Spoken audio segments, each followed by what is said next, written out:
I stopped by this rally on Manhattan's 12th Street, sponsored by the bike riding advocacy group Transportation Alternatives.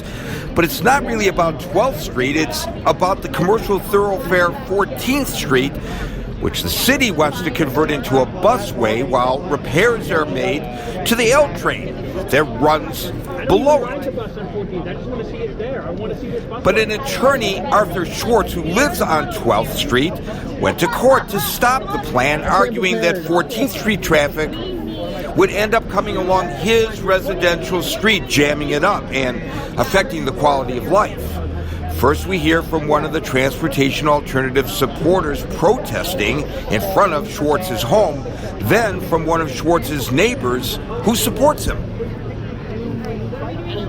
And the thing is this, the reason I think they fight so hard against it is just because, like, with the bike lane, once it goes in and people see it's working, you know, then people are going to go, oh my God, why weren't we doing this before, right? So just like, you know, like the Republicans are fighting so hard against like Obamacare, because they see once that, oh my God, it doesn't have to be this way. You don't have to go bankrupt, you know, paying for your health care.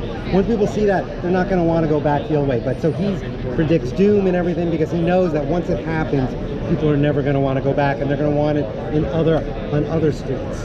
You know, 23rd Street, you know, 42nd Street, 34th, 57th. You think of the main streets.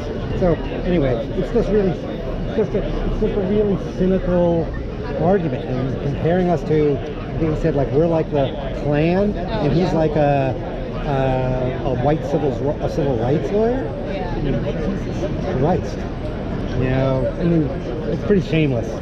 What about his argument, their argument, that they would push too much heavy traffic in the residential streets? Well, first of all, the city, I don't know. I could solve that by let's take some parking away. Okay, but even the city has said in their look of the city, I think they said it would go an hour, it would add, I think, 150 more cars per hour down the street.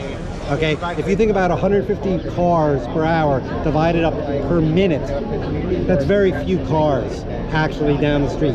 And these cars are carrying one person, two persons. The buses are carrying 50, 60 people at a time. You know, so you look at he doesn't own this street. So the fact that he happens to live on this street, it's like saying he owns the Statue of Liberty because I can see it out my window. You know, I pay just as much taxes. I want your apartment if you could see the Statue of Liberty from your window. I can see it. I hear you. I can see the harbor on a good day when there's no leaves on the trees. You know, but you know, it's the idea that he has some exclusive lock on this street is crazy. You know. What's your name? Peter Kaufman. I've been living down in the village in this community for 45 years. We treasure our streets. It's a beautiful area. It's a historic area, and we recognize that nothing remains static. Things change, but what the city is trying to do to us is an affront to the quiet enjoyment of our homes, and it's actually a safety issue. When you ban cars on 14th Street, they don't disappear. They just spill over onto the surrounding blocks. And the city has not thought that through well enough. They say we can handle it, and I say that we already have enough street traffic that backs up sometimes 2-3 blocks when a sanitation truck comes by or an emergency vehicle comes by. And so these cars that are going to spill onto the side streets, the additional cars, are going to create air and noise pollution, as well as a tremendous amount of vibration, and that affects the infrastructure of the side streets. The side streets are not intended to accommodate that kind of heavy traffic. They are built on sand, unlike 14th Street, which in the 90s was reconstituted with concrete and steel as a major crosstown street. It can handle that kind of traffic.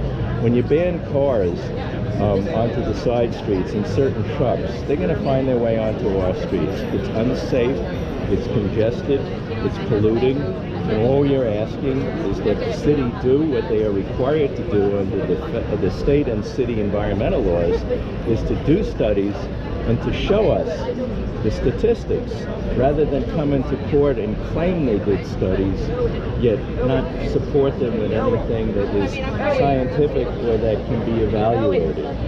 It's a Polly Trottenberg plan to burnish her legacy as the woman who reshaped the city streetscape. And just like with Robert Moses, the village community will beat her back too, because we are going to be successful in this lawsuit to get the city to do a proper study and to work out a solution that's accommodating everybody, not just a bunch of loudmouth bicycle zealots who are well-funded by people I don't know, and yet accuse us of being the 1% wealthy that are using our money to beat them back. We don't have a budget. We don't have a lobbyist.